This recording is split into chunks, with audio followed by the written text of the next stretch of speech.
Tinggal menghitung hari, akhir tahun sudah di depan mata. Tapi problematika BBM subsidi masih saja belum selesai. Udah disindir langsung, terus juga dikasih tahu warga mampu masih aja beli BBM subsidi. Gini, coba saya kasih tantangan bikin resolusi akhir tahun. Orang mampu, nggak usah minum BBM subsidi lagi. Orang yang nggak mampu, coba berhemat. Alternatifnya dengan kendaraan umum. Gegap gempita Presidensi G20 sudah berakhir pekan lalu.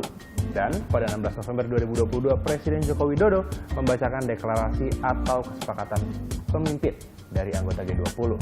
Salah satu yang paling menonjol ialah transisi energi.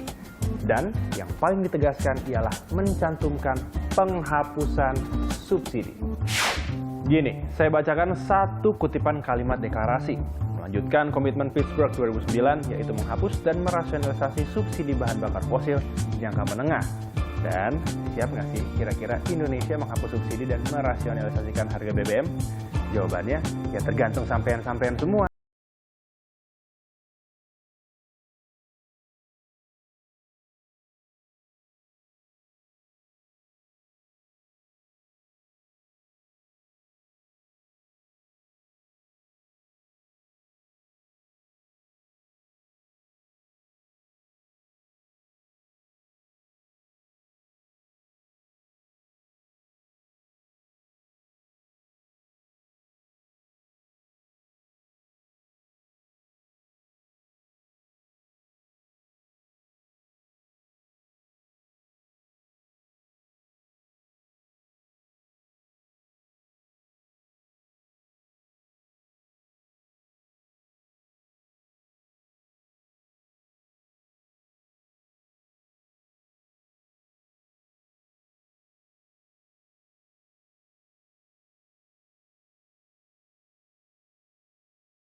Selamat malam saudara, Anda kembali menyaksikan Business Talk bersama saya Magister Tarigan. Di Selasa malam ini kita akan mengevaluasi setelah ada pembatasan konsumsi dari BBM subsidi. Apakah efektif setelah kemarin sudah ada My Pertamina sebagai aplikasi menentukan apakah orang layak atau tidak layak untuk beli BBM bersubsidi. Dan telah bergabung bersama kita untuk membahasnya ada Pak Saleh Abdurrahman, anggota Komite Badan Pengatur Hilir Minyak dan Gas Bumi BPH Migas. Selamat malam Pak Saleh.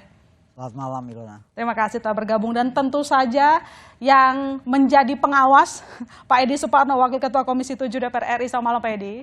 Selamat malam Mas. Terima kasih telah bergabung. Saya banyak yang ingin saya bahas, tapi pertama soal evaluasi. Setelah kemarin kita ini gencar ya untuk membatasi penyaluran BBM subsidi dikonsumsi. Pak Saleh, saya mau tanya, sejauh ini efektif atau tidak? Oh, jadi kalau kita bicara data ya, memang di Oktober itu sempat turun. Oktober ada kenaikan, tetapi kemudian karena rupanya driver pertumbuhan ekonomi itu kuat sekali sehingga kembali normal sekarang konsumsi solar maupun pertalite. Ya. Ini berita bagus sih sebetulnya, artinya itu menunjukkan bahwa ekonomi kita betul-betul tumbuh gitu. Meskipun ya berarti beban solar subsidi dan pertalite juga akan naik gitu. Berarti tren untuk konsumsi pertalite dan solar masih sama meski sudah ada kayak kemarin kita bolehlah katakan ya semenjak ada My Pertamina sebagai upaya agar penyaluran BBM subsidi tidak jadi tepat sasaran. Ya, artinya itu yang kalau kita bicara seperti itu Mbak Ilona. Jadi belum ada aturan secara jelas yang melarang orang untuk membeli BBM subsidi. Belum ada aturan yang melarang kendaraan pribadi mengisi pertalite, kendaraan pribadi mengisi solar, belum ada. Jadi ya kita lihat sekarang perkembangan konsumsi juga cenderung bahkan nanti menjelang Natal tahun baru ini tentu akan naik lagi nih terutama pertalite. Trennya akan naik begitu. Saya ke Pak Edi untuk follow up. Dari legislatif sendiri bagaimana kita bisa mensukseskan BBM subsidi itu jadi tepat sasaran? Kita kan sudah melakukan sejumlah langkah ya. Satu yang pasti My Pertamina itu ada. Itu sudah kelihatan sekali lah cara kita untuk membuat orang ada malu, rasa malu nggak ya untuk beli BBM subsidi. Kalau legislatif selama ini diberlangsungkan begitu, apa yang dilihat? Apa yang perlu diperbaiki atau mungkin sudah oke di mata legislatif? Ya, jadi kalau kita mengandalkan sekedar rasa malu saja bagi mereka untuk tidak membeli BBM subsidi itu kan himbauan kan. Yes, Nah, sementara himbauan. masyarakat kan cenderung tidak taat kalau hanya dihimbau. Oleh karena itu memang diperlukan upaya untuk melakukan restriksi terhadap itu. Melalui apa? Melalui peraturan. Peraturannya sudah ada, yaitu Perpres 191 tahun 2014. Nah, yang ini yang sudah kita minta sejak bulan Februari yang lalu untuk segera direvisi. Karena revisinya itu nanti akan menjelaskan secara detail dan rinci siapa-siapa saja yang berhak untuk menerima BBM subsidi. Dan itu rinci, termasuk juga nanti akan ada konsekuensi hukum bagi para pelanggarnya. Gitu. Dan itu tidak banyak, hanya 2 pasal saja yang diubah di amandemen gitu, di revisi. Dan menurut kami sesungguhnya itu bisa dilaksanakan secara cepat. Semakin lama kita mengulur itu, nah semakin kita kemudian menambah subsidi kita. Dan itu adalah sesuatu kita membayar subsidi atau sesuatu yang kita bayarkan yang sesungguhnya kita tidak mampu bayarkan dalam kondisi yang memang saat ini sangat terbebani anggaran kita untuk subsidi energi, subsidi pangan, ya belum termasuk untuk subsidi di bidang kesehatan, ya. Jadi saya kira serahkan saja itu, dan itu ada di tangan pemerintah. Agar pemerintah segera bisa merevisi Perpres tersebut. Dan ini sekarang kita sudah masuk ke bulan 11, bulan November. Sementara himbauan kita di DPR sudah kita ajukan bulan Februari, bulan April. Artinya gini, kalau selama Perpres tersebut tidak direvisi, maka tujuan besar kita agar BBM subsidi tepat sasaran tidak akan pernah terlaksana. Karena memang guidelines-nya dalam bentuk produk hukum, aturan itu ya dalam bentuk Perpres itu. Yes, oke. Sehingga memang saya tidak melihat adanya aturan lain yang saat ini bisa kita aplikasikan untuk bisa menahan laju daripada subsidi yang sekarang ini tidak efisien di pemborosan, tidak tepat sasaran. Oke, Pak Edi begini, karena tadi Pak Edi mengatakan bahwa cuma 2 pasal, harusnya sih gampang, tidak perlu lama gitu waktunya.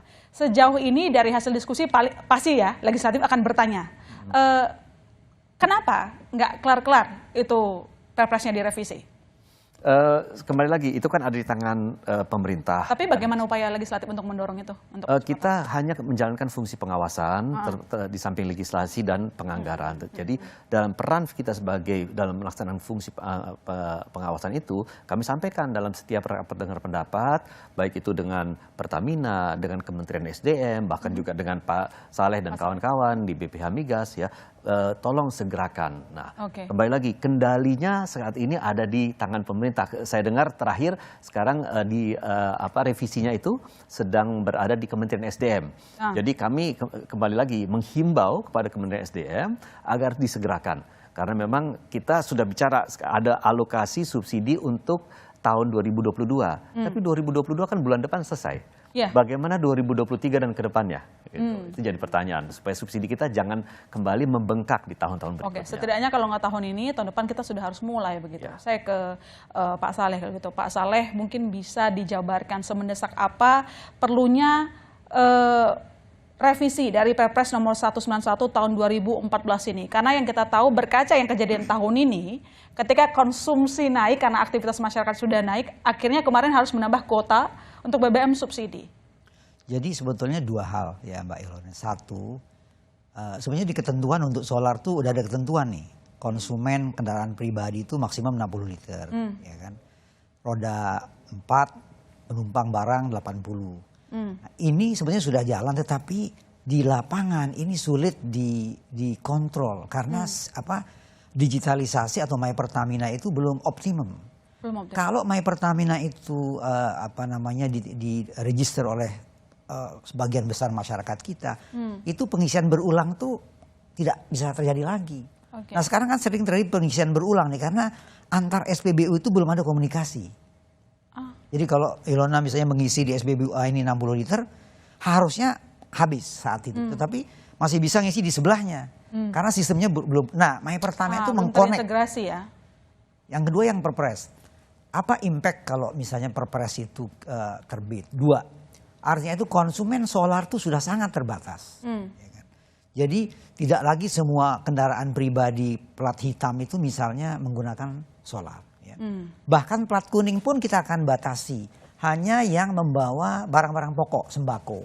Jadi yang mewah-mewah Pak Edi nggak bisa lagi menggunakan itu. Pertalite juga begitu. Ya. Jadi mobil-mobil dengan cc tertentu itu tidak bisa lagi mengisi. Tapi sekali lagi kuncinya adalah registrasi atau digitalisasi. Maka itu kami terus menghimbau agar registrasi My Pertamina tetap berjalan. Jadi nanti ketika misalnya pemerintah memutuskan menerbitkan regulasi itu Desember atau Januari itu sudah siap. Jadi kita tidak lagi menunggu waktu untuk sosialisasi My Pertamina. Ini yang kita harapkan tidak bosan-bosannya kita menghimbau masyarakat untuk mendaftar. Nah, meskipun saat ini regulasinya itu belum. Tetapi kan ini soal waktu. Tentu tadi juga Pak Edi sudah mengingatkan misalnya pemerintah, tapi kita yakin bahwa pemerintah juga memikirkan banyak hal, ya kan. Ini masa-masa recovery yang sangat kritikal. Jadi mesti dibiarkan dulu ekonomi ini tumbuh. Mungkin tahun depan kita belum tahu.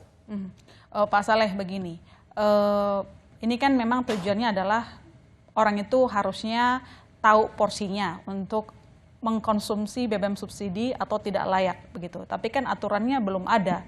Nah, bagaimana kita bisa begini sih, lebih tepatnya bagaimana Anda menjelaskan kepada masyarakat dampaknya apa kalau misalnya mereka membeli BBM subsidi. Toh mereka kan juga harus menyelamatkan isi kantong mereka pribadi gitu. Nggak ada larangan loh sebenarnya, tapi bentuknya himbauan. Ya, jadi begini, jadi subsidi jadi tidak tepat.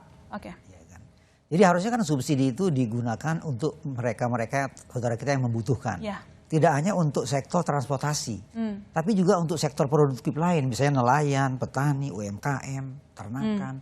Itu juga kita harus jaga kuotanya, ya kan?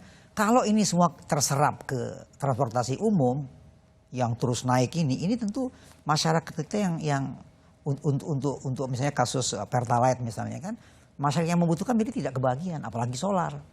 Ya kan, solar ini nanti yang membutuhkan sekarang kan kendaraan niaga ya kan, yang membawa makanan dari pusat-pusat ekonomi rakyat ke pasar-pasar. Ini kan kos mereka itu akan terbantu dengan adanya subsidi. Kalau makanya ada juga pertanyaan, Pak, bagaimana dengan orang-orang yang tidak memiliki kendaraan? Apa yang mereka dapatkan dari situ? Yang mereka dapatkan adalah harga sebetulnya. Jadi harga transportasi, kemudian harga makanan itu bisa dikontrol dengan adanya harga BBM yang stabil atau yang disubsidi ini. Itu impactnya menurut saya untuk masyarakat kita. Oke, saya ke Pak Edi. Pak Edi, saya ke perkembangan begini. Ketika misalnya Perpres itu belum keluar, kan ini tampaknya saya lihat dari kesimpulannya kita itu menjadi salah satu kunci, bukan satu-satunya tapi jadi kunci utama agar BBM subsidi tepat sasaran. Yang kita lihat sekarang kondisi harga minyak dunia itu kan volatile dan kita gampang sekali tersandra karena kita net importer minyak. Nah, apa yang mungkin bisa diberikan legislatif saran kepada pemerintah sembari mungkin kita menunggu revisi Perpres itu dikeluarkan? Ya begini, kita kan tidak menganut sistem open market untuk harga dari BBM, termasuk energi secara umum. Ya. Kalau kita bicara energi secara umum, artinya hari ini pun mungkin untuk kebutuhan listrik harus naik harganya, disesuaikan. Ya, apalagi untuk BBM. Ya, jadi saya kira itu menjadi salah satu pijakan kita sehingga kita tidak bisa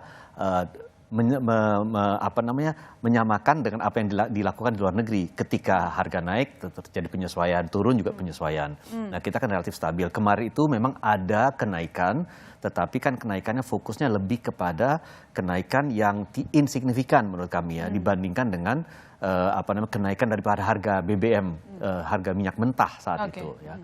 Nah itu memang mau tidak mau terpaksa dilakukan karena memang sudah sangat memberatkan anggaran kita. Tetapi kembali lagi menurut hemat kami saat ini tidak ada opsi lain. Kita sudah lihat opsi lainnya itu sudah terukur kira-kira pilihan-pilihannya apa. Pilihan satu tadi seperti saya sampaikan, kita harus segera merevisi peraturannya. Kedua tadi Pak Saleh juga menyampaikan harus ada digitalisasi. Kita sudah melakukan digitalisasi SPBU. Jadi SPBU kan sekarang sudah punya CCTV dan lain-lain. Jadi bisa memonitor kira-kira kendaraan ini layak nggak untuk melaksanakan. Tetapi hanya memonitor saja. tidak ada tindakan hukum terhadap mereka yang membeli tetapi sesungguhnya tidak masuk dalam kategori mereka yang memang berhak untuk BBM subsidi. Ketiga, yaitu sekarang kita ingin melihat bahwa apakah mungkin mekanisme subsidinya dirubah, instead of product ya ke orangnya, ke penerimanya gitu.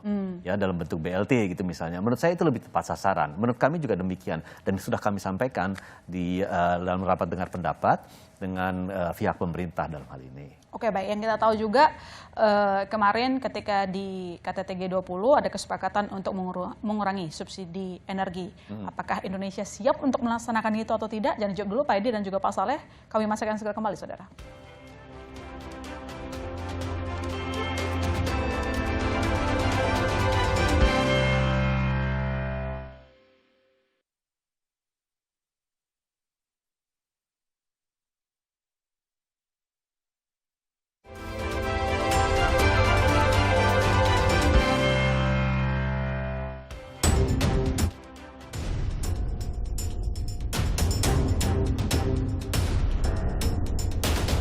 Mas Marcel tahu nggak sih siapa aja sih yang boleh pakai Pertalite, Mas? Tahu sih, Mas. Siapa aja? Orang kurang mampu, terus juga kayak mobil operasional kantor gitu ya. Angkutan umum setahu saya di bawah 2000 cc deh kalau nggak salah ya. Mas, kalau misalnya ada orang atau mungkin institusi pemerintah ya atau mobil mewah lah memakai Pertalite, gimana Mas?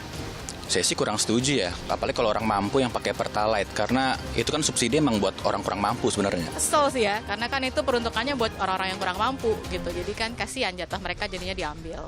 Nah itu kan BBM bersubsidi untuk rakyat kecil lah ya. Saya punya uang untuk beli yang lebih, kenapa harus pakai Pertalite gitu. Setuju nggak sih kalau misalnya orang-orang yang punya mobil mewah itu dilarang pakai Pertalite? Setuju banget, karena kan kalau kita pakai Pertamax satu di atasnya kan malah bikin mesin lebih sehat ya dibanding pakai Pertalite. Setuju banget. Karena harusnya kalau mereka bisa beli mobil di atas 300, harusnya mampu dong buat beli bensin yang enggak subsidi. Kan memang tujuannya itu ya, tujuannya kan dibatasi untuk orang-orang yang kurang mampu. Yang mampu ya isilah sesuai dengan kemampuannya. Ya, kita lanjutkan dialog kita. Saya ke Pak Saleh. Pak Saleh, untuk realisasi penyaluran solar subsidi dan Pertalite sampai saat ini berapa setelah kemarin kuotanya ditambah? Saat ini realisasi konsumsi Pertalite itu sekitar 84%. 84%. Ya, per awal November gitu ya. Kemudian yang solar juga begitu sekitar 82%.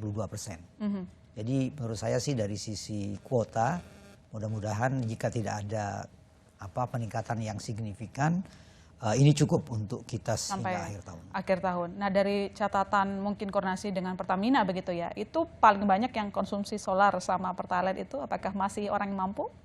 Nampaknya begitu. Jadi masih.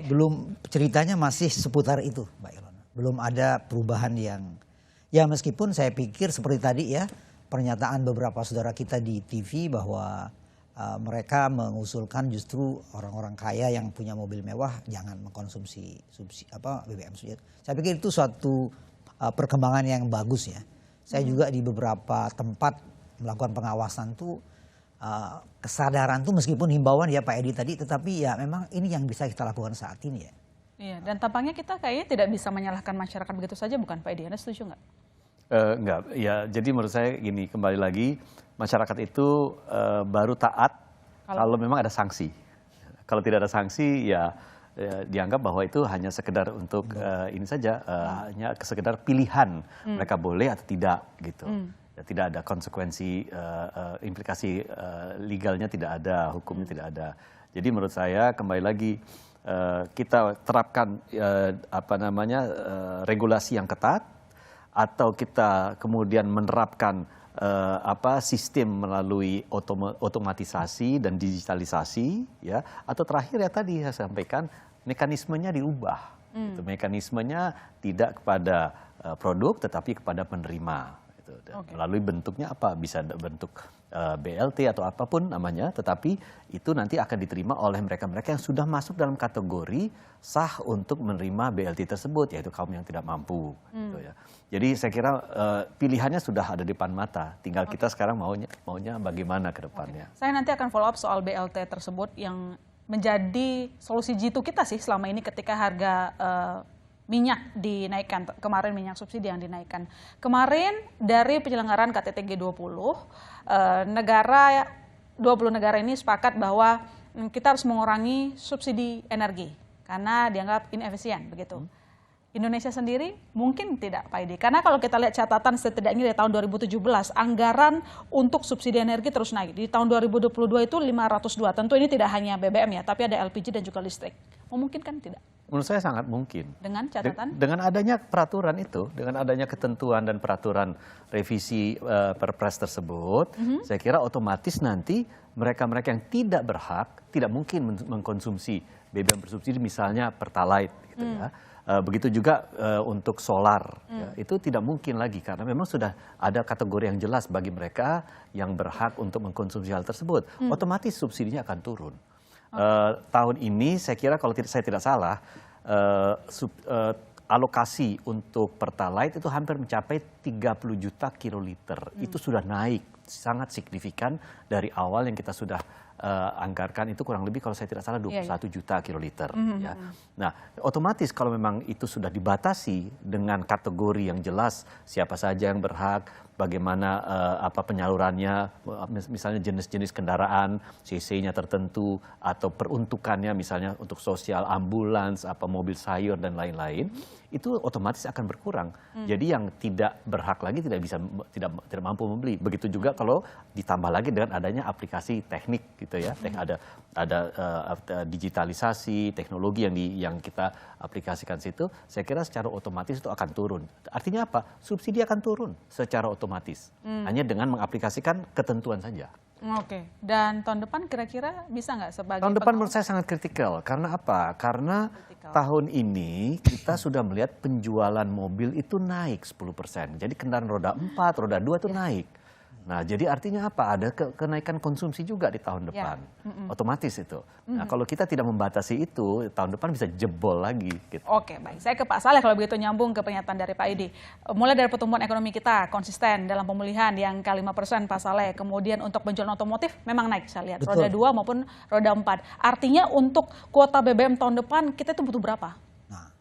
Ini yang solar kan sudah disepakati Pak Edi 17 juta KL. Ini nampaknya mungkin kurang. Ya. Kurang. Kecuali yang tadi Pak Edi katakan bahwa instrumen regulasi pembatasan itu berlaku. Oke. Kita sudah ada hitung-hitungannya, kalau itu diterapkan kita bisa jauh hemat konsumsi solar khususnya. Jadi ya memang kalau melihat tren sekarang 17,9, 17,8 ini, dengan asumsi pertumbuhan ekonomi 5% ya, tadi kendaraan juga tumbuh, ini ya mestinya kita harus siap-siap bahwa konsumsi solar itu akan naik. Dan karena itu ya jika tidak ada kenaikan kuota lagi ya pembatasan. Hanya 2 aja opsinya Pak Edi. Kita mau pilih yang mana? Ya, saya pikir ini tentu kita harapkan sebelum awal tahun mungkin Pak Edi ya, itu sudah bisa. Supaya tidak ada revisi di belakang hari gitu. Oke, itu tadi kesepakatan. Emang butuhnya berapa? Sekaligus ada Pak Edi-nya nih. Emang butuhnya berapa tahun depan untuk solar? Kalau misalnya dengan situasi data ekonomi yang menunjukkan. Ya sekarang aja kan proyeksi kita kan yang diberikan tambahan kuota kan jadi 17,8 juta KL. Ya kan. Jadi kalau kita hitung naik 10% ya naik 1,7 juta KL ya kan. Atau separuhnya sekitar 800.000 KL. Itu yang tapi kalau melihat trennya yang kita lihat dari 2021-2022 ini memang kecenderungan akan naik. Dan ketika dana kita semakin terbatas, kita tidak punya pilihan lain. Kecuali ya itu tadi. Satu, mempercepat proses registrasi My Pertamina untuk membantu kita menekan konsumsi di sisi solar dulu deh. Yang udah jelas regulasinya ada. Kemudian nanti mungkin jika diperkenankan, Pertalite pun akan coba kita batasi misalnya. Pertalite pun akan coba dibatasi. Dari sisi penjualan volume per hari ya, belum ke konsumen mana yang berhak menerima. Kita lihat aja lah, menurut saya sih saat ini kita belum bisa banyak ini Pak Edi, Mbak Ilona, bahwa kita tunggu Perpres ya. Itu yang paling aman untuk kita pegang. Gitu. Ya, Pak Tapi kira-kira naik berapa dari 17 juta kalau ya, tadi? Belum tahu tadi Kalau asumsi 5% aja kita pakai, kan sekitar 800 ribuan Oke. berarti kan. Saya ke Pak Edi. Pak Edi ada dua, menaikkan kuota atau melakukan pembatasan. Dari legislatif sendiri melihatnya seperti apa? Kita begini, kalau kuota dinaikkan untuk tujuan yang jelas dan itu memang tujuannya tepat sasaran, saya kira itu bisa kita pertimbangkan. Tetapi sekarang ini kan tujuannya tidak tepat sasaran ya. Dalam artian begini, khususnya kita bicara misalnya contohnya solar ya. Yang menikmati subsidi solar 5.100 per liternya itu kan adalah pengusaha-pengusaha pertambangan, pengusaha-pengusaha kelapa sawit ya dan perkebunan lainnya ya, yang truk-truknya itu mengantri dan mengisi antrian di SPBU. Kalau kita ke daerah wilayah Sumatera, Kalimantan, Sulawesi, yang antri itulah mobil-mobil besar milik pengusaha-pengusaha besar yang menurut saya itu harus diberikan pembatasan yang sangat ketat. Karena apa? Yang diambil itu adalah uangnya si miskin. Ini kan adalah fasilitas subsidi untuk si miskin, tetapi diambil. Sementara yang mengkonsumsi itu adalah pengusaha-pengusaha dan sektor-sektor industri yang besar. Ya, oke. Sesungguhnya kalau kita bicara dalam konteks hari ini, apakah tidak malu? Ya mestinya ini yang tidak malu. Karena menurut saya mereka secara terang-terangan jelas-jelasan mengambil haknya si miskin. Gitu. Nah jadi saya pikir dalam hal ini saya lebih condong, kembali lagi saya tidak bisa berbicara atas nama lembaga, tetapi saya pribadi condong untuk dilakukan pembatasan dalam hal ini. Tetapi kembali lagi, pembatasan kan itu ada konsekuensinya. Konsekuensinya apa? Nanti ada perlambatan sektor pertumbuhan ekonomi, ya ada kemudian penurunan daya beli dan lain-lain. Jadi saya kira ini konsekuensinya cukup banyak juga. Dan sebelum ada hal-hal buruk tersebut di depan mata, sekarang solusinya yang harus kita segera ambil begitu ya, terutama untuk revisi Perpres tadi begitu. Oke, kalau begitu saya ke Pak Saleh lagi. Pak Saleh, sekarang itu kalau kita lihat harga minyak dunia dalam tren turun. Oke, tapi kemudian kita lihat harga minyak tidak ikut turun. Apakah ini maksudnya dari hitung-hitungan BPH Migas bahwa harga minyak yang ada sekarang adalah sesuai keekonomiannya? Sebenarnya kita di BPH Migas tidak terkait dengan penentuan harga ya Mbak. Tetapi kita sebenarnya kalau ingin menguji JBU ya, yang non subsidi itu saya pikir harga yang dijual oleh badan usaha itu kan mirip-mirip. Itu indikasi bahwa memang harga itu kan juga ada formula. Formula yang dikeluarkan oleh Kementerian SDM itu kan mengatur harga dasar dan sebagainya, pajak dan sebagainya. Nah harga dasar itu faktor yang di belakangnya itu adalah MOPS misalnya kan. Nah itu kan kita bisa cek, kita bisa uji sebetulnya. Jadi menurut saya apakah penurunan harga minyak dunia itu cukup besar impactnya terhadap penurunan harga BBM subsidi ya. Itu tentu saya pikir masih harga yang sekarang ini masih di bawah keekonomian. Masih di bawah keekonomian. Yang harga subsidi ya. Yang misalnya solar 6.800 ini masih di bawah keekonomian. Harganya mungkin sekarang masih sekitar 12 sampai 15 ribu rupiah per liter ya. Masih jauh. Baik, Pak Edi, kita menurut Anda sanggup tidak kalau misalnya kita menentukan harga mengikuti mekanisme pasar? Kalau lagi naik ya naik, kalau turun ya turun. Terutama untuk yang subsidi, karena sekali lagi kan ini harga minyak dunia lagi turun. Saya kira itu mungkin suatu hal yang belum bijak dilaksanakan sekarang. Belum bijak, ya. Karena satu, pertama kita ini sebuah secara pengelolaan energi, kebijakan energi kita kan sangat subsidi heavy gitu ya, sangat tergantung pada subsidi. Nah, supaya apa? Supaya ekonominya tumbuh. Kalau memang diperlakukan mekanisme pasar atau ada penyesuaian terhadap mekanisme pasar yang sekarang terjadi, bisa naik turun, dan itu juga dampak sosial yang ditimbulkan itu juga tidak akan kecil. Ada gejolak-gejolak sosial ketika naik terutama ya. Nah, dan kecenderungannya itu biasanya masyarakat komplain ketika sesuatu harganya naik, tetapi begitu turun ya saya kira tidak ada yang kemudian mengeluhkan. Nah ini kalau sampai terjadi gejolak sosial karena kita selantiasa mengikuti volatilitas dari mekanisme pasar, harga jual pasar di pasar internasional, tentu hari itu tidak bijak. Tetapi yang perlu kembali lagi kami sampaikan dalam hal ini, saat ini kalau kita bicara keekonomian, itu jauh dari keekonomian yang sesungguhnya harus dibebankan kepada misalnya Pertamina dalam hal ini ya sebagai penyalur BBM di dalam negeri. Dan kalau kita lihat hari ini di sekitar kawasan mungkin BBM kita masih termasuk yang paling murah. Artinya apa? Subsidinya paling tinggi. Tuh. Nah ini yang berbahaya bagi kita. Oke. Lantas apakah dari penjelasan Pak Edi tadi mengatakan Indonesia belum keluar dari ekonomi subsidi? Jangan dijawab dulu Pak Edi dan Pak Saleh. Kami masih akan segera kembali saudara.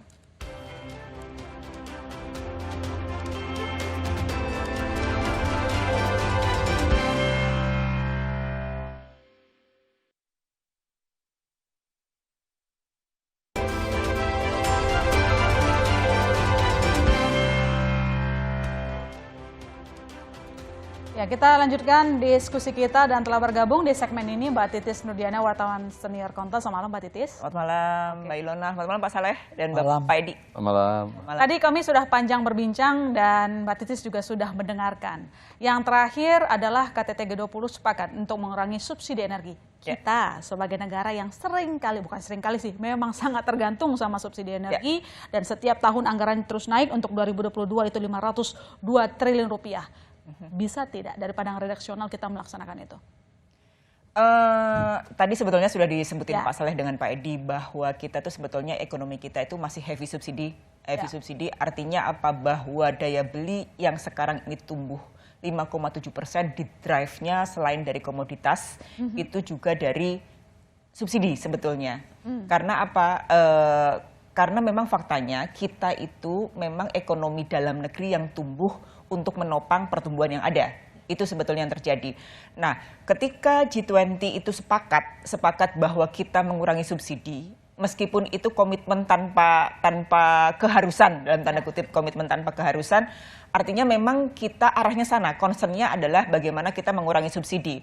Nah, di Indonesia menjadi berat karena ketika kita dituntut seperti itu, maka salah satu yang tertinggi, kalau tadi Mbak Ilona nyebutin 520, Pak Saleh ya, tolong koleksi saya kalau jika ini sebetulnya kan ketika kuota ditambah nilainya menjadi naik 650 triliun. 650 triliun. Nah, itu kan sangat besar. Sangat besar dan ini jelas-jelas kalau 650 itu kita breakdown maka sumbangannya ke PDB luar biasa besarnya karena tapi sebetulnya ketika tadi Pak Edi bilang bahwa memang harus ada mekanisme yang diubah, subsidi itu bukan ke produk tapi ke konsumen, ke masyarakat. Ini sudah saatnya bahwa pemerintah itu memilah bahwa memang yang disubsidi supaya tepat sasaran itu adalah ke masyarakatnya. Masyarakat yang membutuhkan. Alatnya apa? Alatnya adalah Presiden sesegera mungkin mengeluarkan perpres itu. Apapun bentuknya, siapa yang dilarang untuk mengkonsumsi BBM bersubsidi itu harus terang dan jelas. Supaya apa? Ya sekali lagi bahwa namanya kita pengen mengurangi subsidi, maka harus tepat sasaran. Nah, tepat sasaran itu instrumennya tentu saja bermacam-macam dan pemerintah saya yakin bahwa kendalinya sebetulnya ada di pemerintah, keberaniannya ada di tangan pemerintah. Ketika pemerintah memutuskan, oke, kita batasin pembelian untuk mobil jenis ABC, maka itu harus ada sanksinya. Nah, tadi kan sebetulnya ada My Pertamina, kemudian Pak Edi menyebut bahwa sebetulnya itu di SPBU juga sudah dilengkapi CCTV dan segala macam. Nah, sebetulnya itu kan bisa terkoneksi ya Pak Edi ya, terkoneksi dengan misalnya denda ketika mau melakukan publik, misalnya mau STNK, SIM atau segala macam, ketika tercapture itu bisa dijadikan sebagai sanksi atau punishment. Tapi bagaimana kita itu lepas dari subsidi sekarang ini memang belum bijak karena faktanya ekonomi kita didrive oleh subsidi. Masyarakat bawah karena khususnya. konsumsi rumah tangga ya. Iya, betul. Itu yang menjadi susah dan pekerjaan kita itu menjadi sangat besar dan ini menjadi tantangan yang serius bagi pemerintah. Bagaimana menjadikan subsidi itu, ekonomi subsidi tepat sasaran dan tepat guna sebetulnya. Oke. Subsidi tepat sasaran, tepat guna. Pak Edi begini, karena tadi Pak Edi juga yang menyebutkan bahwa kalau bisa subsidi jangan ke produk, tapi ke orangnya. Masalahnya begini Pak Edi, kalau kita ngomongin subsidi itu nggak pernah namanya tanpa masalah. Ya, setuju ya Mbak Titis dan Pak Saleh. Data. Oke, saya ngomongin itu. Sebagai pengawas, Pak, selama ini apa yang sudah diobrolin sama regulator? Saya yakin semua punya cita-cita yang sama, bahwa ingin subsidi tepat sasaran. Tapi masalahnya kita selalu menghadapi perkara yang sama, data yang tidak tepat. Jadi kita mau keluarin aturan baru pun bukan ke subsidi produk, kita tetap was-was nanti berjalan lancar atau tidak. Silakan. Ya, saya kira kalau kita bicara data, COVID kemarin mengajarkan bahwa kita punya data yang akurat dan komprehensif itu sangat penting ya, karena COVID itu kan kemudian merupakan salah satu momen di mana kita bisa memperbarui dan memutihkan data agar penerimanya itu tepat sasaran, dan saya kira ini bisa dipergunakan sebagai modal data untuk kemudian dipergunakan juga dalam rangka untuk melaksanakan pemberian subsidi kepada penerima ketimbang produk. Dan saya rasa itu penting sekali. Memang ada kemudian yang mengatakan bahwa ya belum tentu nanti penerima subsidi kemudian memanfaatkan dana BLT atau dana bansos yang diterimanya untuk subsidi BBM dan dibelikan untuk hal-hal yang lain. Ya. Tapi saya kira ya itu konsekuensi dari yang harus dia terima ketika dia kemudian membelanjakan untuk hal-hal yang sifatnya non BBM, tentu dia harus mengeluarkan dana lebih kan untuk membeli BBM. Jadi ujung-ujungnya kan memang dia juga ada kebutuhan BBM, dia harus membeli. Dan itu kalau dia mempergunakan dari dana yang tidak yang sudah dimanfaatkan untuk hal yang lain, tentu dia harus merogoh kocek lagi untuk membeli itu. Jadi menurut saya mungkin itu pilihan yang terbaik saat ini ya, di tengah-tengah permasalahan data yang kita miliki tentu, tetapi kan secara bertahap data itu kan bisa diperbarui dan diperbaiki ya. Saya kira tidak mutlak saat ini juga kita memiliki data yang akurat 100%, tetapi saya kira secara bertahap bisa. Dan menurut saya secara bertahap inilah kita kemudian mengurangi subsidi. Tidak bisa juga membalikan tangan dari siang menjadi malam. Subsidi hari ini sangat tinggi 502 triliun, kemudian menjadi separuhnya misalnya saja. Itu butuh waktu saya kira. Tapi harus dimulai sekarang. Yang penting konsistensi ya untuk memperbaiki data dan supaya segera dimulainya. Ya, supaya badan usahanya juga nggak bingung, ya nggak sih? Gitu. Saya ke Pak Saleh. Kalau misalnya nih, ketika Perpresnya sudah direvisi, kemudian tujuannya kita adalah subsidi BBM itu tepat sasaran, kita bisa hemat berapa gitu? Maksudnya kan ini kalau kita lihat trennya naik, kemudian yang bengkak itu adalah subsidi energinya. Sebenarnya kita ada hitung-hitungan sih, ada hitung-hitungan kemarin itu misalnya jika yang batasi konsumsinya itu misalnya yang boleh itu hanya yang membawa sembako. Nah, kalau sekarang ini kan tadi Pak Edi bilang mobil-mobil mewah, mobil-mobil barang yang membawa barang-barang mewah ya, kendaraan truk-truk besar roda 6 itu masih boleh menggunakan. Nah kalau itu kita cut, yang boleh hanya misalnya yang membawa sembako, itu kita bisa hitung impactnya besar sekali, sangat besar. Nah cuman kan mesti dihitung tadi termasuk yang disampaikan Pak Edi, jika misalnya kita convert dari subsidi harga ini ke subsidi langsung BLT, ini kan perubahan yang menurut saya cukup fundamental ya Pak Edi ya, dan ini mesti dihitung karena subsidi ini digunakan untuk kegiatan ekonomi juga oleh masyarakat kita. Nah ini harus dihitung betul sebelum nanti mungkin kita harus mutusin bahwa itu menjadi subsidi ke orang. Ya. Bukan subsidi di harga jual BBM. Saya pikir itu idealnya memang kita menuju ke situ. Idealnya kita harus orang yang kita beri, orang yang tidak mampu yang dengan ketentuan tertentu. Tapi saat ini mungkin tadi itu Pak Edi bilang kita harus tunggu saat yang tepat dan kajiannya juga harus sangat komprehensif dan termasuk data yang Mbak Titis bilang tadi menurut saya. Oke, baik. Yang penting kerjasama. Kita jangan dari satu ekstrim ke ekstrim lain tanpa didukung oleh data dan analisis yang tepat. Gitu. Data sih selalu jadi inti sebetulnya. Persoalan supaya kita bisa mengambil kebijakan yang tepat begitu. Mbak Titis, saya melanjutkan ke keterangan Mbak Titis tadi, karena kan ekonomi Indonesia ini memang didrive oleh konsumsi rumah tangga. Pun subsidi menjadi salah satu unsur di dalamnya. Tapi apa kabar kalau misalnya subsidi dicopot, pengaruhnya ke GDP per kapita gimana? Tentu saja yang ketika subsidi dicopot itu tentu saja ada penurunan daya beli, ada penurunan pendapatan. Nah, dengan begitu memang konsekuensinya adalah itu bahwa GDP akan turun, yang sekarang 4.000 lebih itu akan menjadi turun. Nah, itu menjadi problem yang serius sebetulnya, problem yang serius yang juga harus dipikirkan. Kenapa tadi kita bilang bahwa jangan-jangan memang belum waktunya sekarang itu kita itu masih dalam proses lah intinya, dalam proses bahwa ekonomi kita memang masih didrive subsidi, tapi secara bertahap memang harus dikurangi dengan cara yang tepat dan bijak. Nah, itu tentu saja tadi membutuhkan formula ketika kita memutuskan yang secara fundamental bahwa memang konsumen yang harus disubsidi bukan produk, maka harus instrumen yang lainnya itu harus bekerja. Kalau kita mengenal instrumen fiskal dan moneter ya Pak Edi ya di keuangan kita, maka instrumen sama juga sebetulnya di migas juga harus ada. Bagaimana BPH itu menggunakan instrumennya, kemudian bagaimana operator itu mentaatinya gitu, dan itu harus digunakan ketemu formula yang tepat ketika hubungan sinergis antara otoritas kemudian operator yang menjalankan itu sinergis, maka itulah yang sebetulnya yang utama. Yang utama bahwa otoritas itu mampu menggunakan alat fiskalnya, maka yaitu kebijakan akan terakselerate dengan baik oleh operator. Nah sekarang kan operator mau tidak mau harus menjalankan penugasan yang memang subsidi produk gitu, produk berapapun kuota yang ditambah tahun 2023 ya Pak Saleh ya.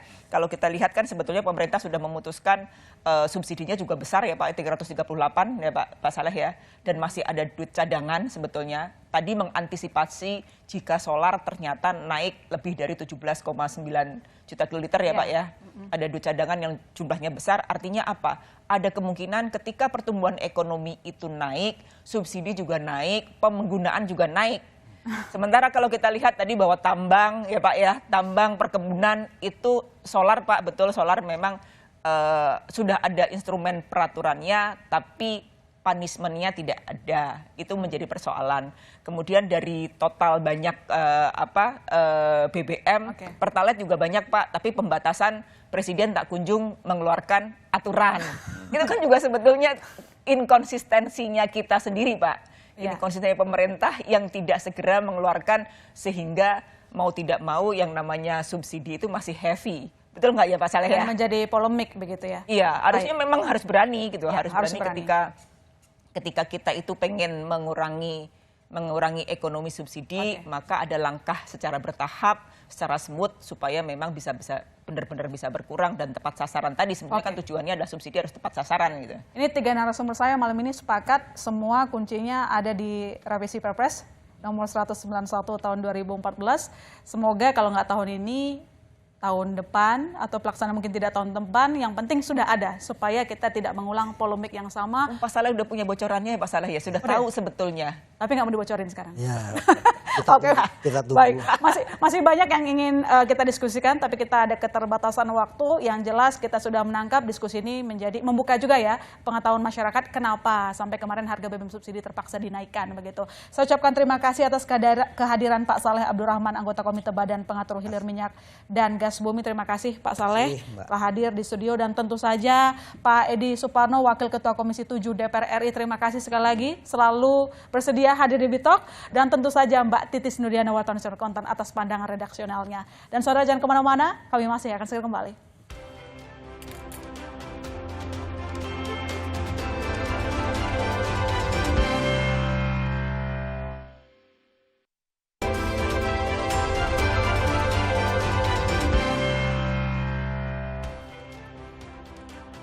Terkait dengan diskusi subsidi BBM tepat sasaran, dalam diskusi ini sepakat bahwa untuk Perpres nomor 191 tahun 2014 perlu segera dikeluarkan agar BBM subsidi tepat sasaran. Tetapi sembari menunggu itu, alangkah baiknya kita semua sadar diri bahwa konsumsilah sesuatu yang memang menjadi hak kita. Saya masih Tarigan undur diri, sampai jumpa Selasa depan.